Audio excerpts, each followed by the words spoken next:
Have you ever stood in front of your grandchild's snack shelf and thought, how did cookies become their main food group? Maybe you've noticed how fast they grab for something sweet, or how picky they've become about anything green. It's a common experience, and one that many of us can relate to, whether we're parents, grandparents, or loving aunties and uncles. Feeding kids can feel like a mystery wrapped in a battle, served with a side of ketchup. But here's something worth holding on to: even the smallest shifts in what children eat, yes, even just 1 or 2 meals a week, can have a powerful effect on their energy, focus, sleep, and even their mood. And while it's easy to get overwhelmed by all the health advice out there, pediatricians often boil it down to just a few foods that truly make a difference. Nothing complicated. Just real, honest foods that help little bodies grow strong and little brains stay sharp. If you've ever wondered how to help your grandchild eat a bit better, or if you just want to feel more confident about what you're feeding them during your visits, this video is for you. We're going to talk about 6 foods that pediatricians agree should be part of a child's weekly routine. Think of it as a gentle guide, not a rule book. You won't need to memorize a nutrition chart or learn to cook like a TV chef. You just need a little insight, a few ideas, and a whole lot of love, which, let's be honest, you already have in spades. Let's start with one that might surprise you: beans. Yep, beans. They're humble, inexpensive, and often forgotten on the back shelf of the pantry, but they are packed with protein, fiber, and important minerals that kids' bodies need. And the best part? You can sneak them into just about anything. Let's say you're making tacos. Instead of just ground beef, mix in some black beans. Mash them a bit, season them like you normally would, and wrap it up in a soft tortilla. Suddenly, you've made something delicious and nutritious without a single complaint. Or maybe it's a weekend, and you're making grilled cheese. Add a little white bean puree between the slices. Sounds odd, I know, but it's smooth, creamy, and barely noticeable. What you've done is simple, but it teaches your grandchild's taste buds to expect real nourishment, not just the usual sugar and salt combo they're used to. What pediatricians love about beans is that they support steady energy. They don't spike blood sugar the way processed snacks do, and they help keep little tummies fuller, longer. So instead of asking for another cookie 10 minutes later, your grandchild might actually go off and play, focused and content. It's a small shift with a big payoff. Another powerhouse food? Berries. Whether it's blueberries, strawberries, raspberries, or even frozen mixes, berries are like little gems of health. And kids usually love them. They're sweet, colorful, and fun to eat with little fingers. But beyond the fun, they're also loaded with antioxidants, which help protect growing brains and keep immune systems strong, something every child needs, especially with all the sniffles going around these days. You don't have to do anything fancy. Pour a handful into a bowl during snack time. Blend them into a smoothie with a little yogurt and banana. Toss them into oatmeal or even spoon them over a scoop of vanilla ice cream. Yes, ice cream. We're not aiming for perfection here, just better habits wrapped in joy. And here's the beauty of berries: they're often a gateway. Once a child enjoys the flavor and texture of a fruit like this, they're more likely to try others. It opens the door to broader eating without the pressure of "eat this, it's good for you." Instead, it becomes about enjoyment and discovery. You create an experience that feels good, not forced. Now, if you're thinking, but fresh berries can be expensive, you're right. That's where frozen berries come in. They're picked at their peak, they keep their nutrients, and they're much more affordable. Keep a bag in the freezer and you'll always have a healthy option ready. Plus, kids love the way frozen berries feel on their tongues, almost like little fruit popsicles. What's most encouraging here is that you don't need to overhaul everything. You're not trying to become a nutritionist overnight. All you need to do is offer these foods more often and in ways that feel natural. You've already got the advantage of being the trusted grown-up, the one who shares snacks, makes pancakes, and reads bedtime stories. Your influence doesn't come from big speeches, it comes from quiet, caring choices. And it's not just about what goes on the plate, it's also about the message you send. When you say, "These are my favorite berries," or "Let's make something yummy with these beans," you're modeling curiosity and positivity. You're showing them that healthy food isn't a punishment, it's a pleasure. And believe it or not, those little messages stick. Sometimes even more than the food itself. You might not see the change right away. Kids are creatures of habit, and sometimes stubborn ones at that. But every time you offer something nourishing with love and a little creativity, you're planting a seed. A seed that says, your body is worth caring for. And you can enjoy doing it. And that's the real goal here, not just checking off a list of good foods, but building a relationship with food that feels joyful and balanced. It's not about being perfect. It's about being present. And if you've made it this far in life, you already know, presence counts more than anything else. So, let's keep going. We've talked about beans and berries, but there are a few more quiet heroes in the kitchen that pediatricians love, and that kids can, too. Now that we've explored the power of beans and the joy of berries, let's move into a food that's not just filling, but essential for building strength from the inside out. I'm talking about eggs. It's funny how something as simple as an egg can get overlooked these days with all the trendy food talk going around. But ask any pediatrician, and they'll tell you, eggs are like nature's multivitamin. They're packed with protein, healthy fats, and key nutrients like choline, which helps with brain development. For children whose minds and bodies are growing by the hour, eggs are an easy win. And you don't need to be a gourmet cook to make them work. A soft scramble in the morning, a sliced hard-boiled egg in a lunchbox, or even a mini veggie omelet for dinner, however you serve it, eggs give you a lot of return for very little effort.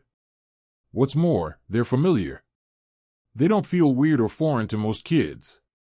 They're round, easy to pick up, and they don't have a strong smell or texture that might throw a child off.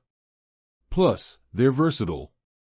You can mix eggs with cheese, spinach, or even a bit of leftover rice and call it breakfast rice.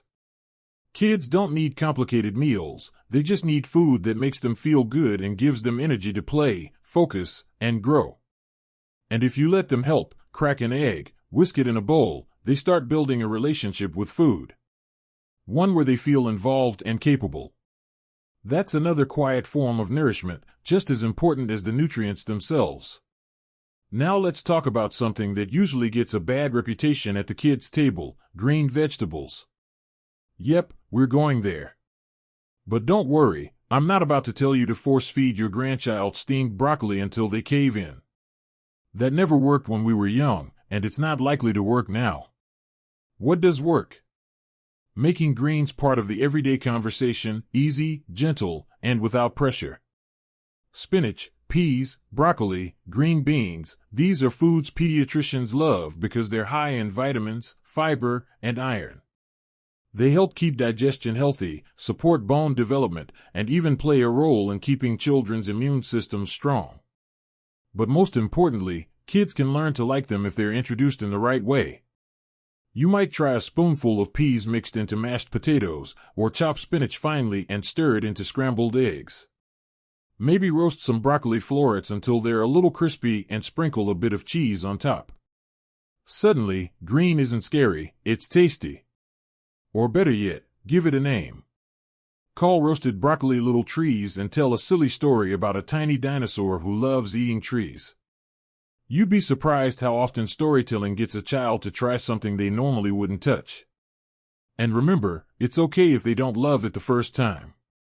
Or the second. Exposure is the key. The more often they see the food, the more familiar it becomes. Familiarity creates comfort, and comfort leads to trying. You're playing the long game here. And who better to do that than someone with patience, perspective, and the gentle wisdom of experience? We've all seen how fast kids pick up habits, both good and bad. But food habits, just like bedtime routines or manners, are learned over time. You don't need to get it all right in one meal or even 1 week. You just need to offer, encourage, and let them lead when they're ready. Now, let's bring in a food that's as old as time but often left off the table in today's fast-paced world, whole grains. Think of brown rice, oatmeal, whole grain bread, or pasta. These grains are rich in fiber and important minerals, but what makes them especially valuable for children is how they support sustained energy. They don't cause those sugar crashes or jittery highs. Instead, they give a slow, steady release of energy that keeps kids going strong without the crash later. If you're preparing a quick lunch, a slice of whole grain toast with peanut butter and a few slices of banana on top can go a long way. If it's dinner time, a warm bowl of brown rice with mixed veggies, or whole grain pasta with a touch of olive oil and cheese, is a satisfying and healthy option. And don't worry if your grandchild has a favorite white bread or cereal they're attached to. You don't need to take it away. Just start offering whole grains alongside the familiar stuff. That way, they don't feel like something's being replaced, they feel like something new is being added. Kids are more open when they don't feel like they're being told no, and often, they'll surprise you with what they're willing to try when they're given the space. What's wonderful about these foods we've talked about, beans, berries, eggs, greens, and whole grains, is that they don't require special recipes or expensive ingredients. They're just real food. Real food that children can recognize, enjoy, and benefit from every single week. And they're foods that you, as a caring grandparent or guardian, can help introduce with warmth, creativity, and that magical quality you already have, presence.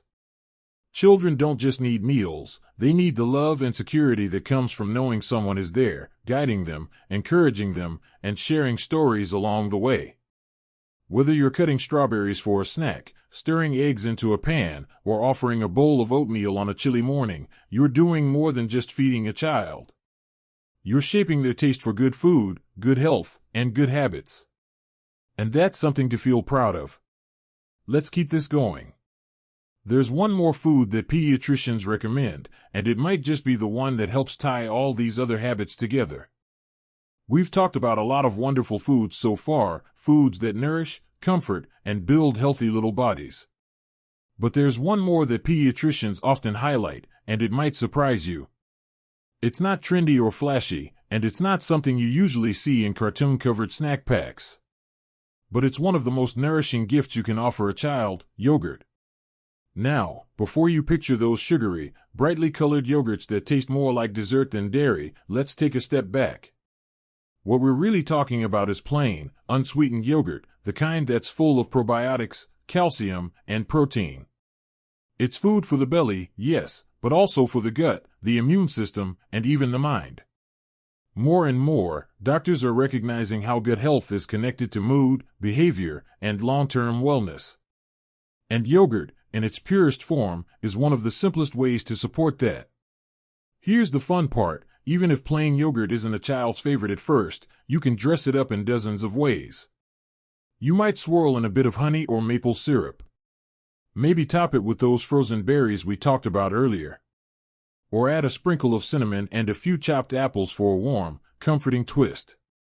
You could even turn it into a dip for fruits, or a spread on toast with banana slices. Yogurt doesn't have to be boring. In fact, when served with care, it can feel like a treat, and a healthy one at that. And if your grandchild is sensitive to dairy, don't worry. There are so many alternatives now, coconut yogurt, almond, oat, or cashew-based options that still offer those gut-friendly probiotics. Just check that they're unsweetened or low in added sugar, and you're golden. What's most important here isn't the yogurt itself, it's the experience around it. Sitting together with a bowl, adding toppings, stirring it up, it's a moment of connection.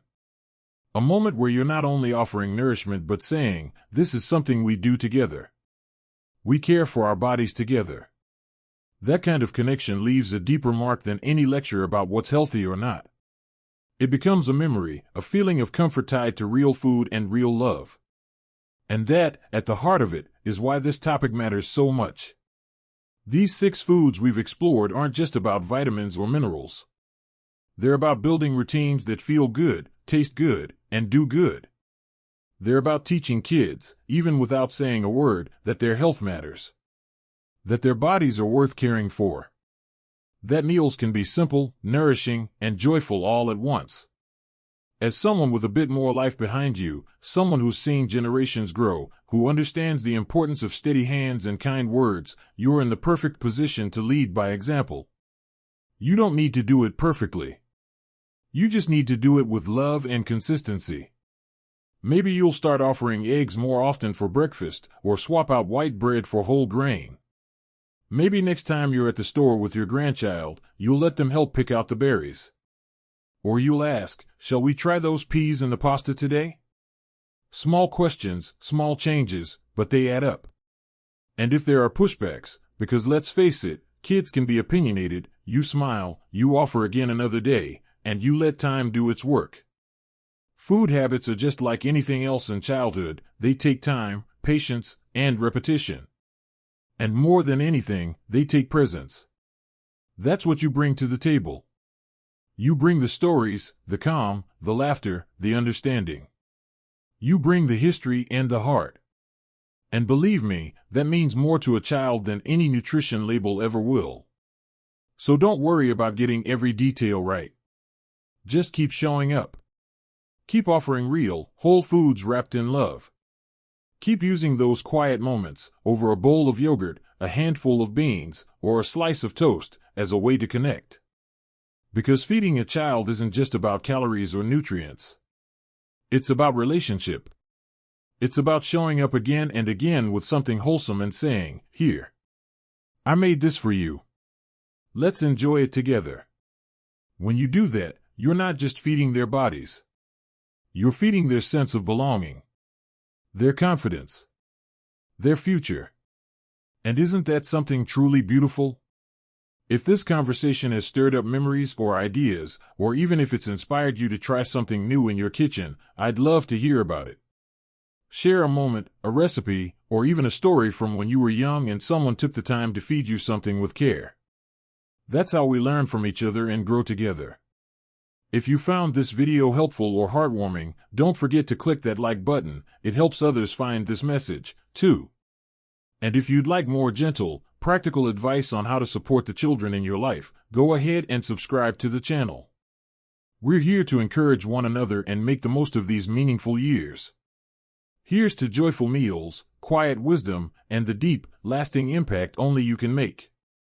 You may not wear a white coat like a pediatrician, but your experience, love, and daily presence are more powerful than any prescription. Here's to living your best life and helping the next generation do the same.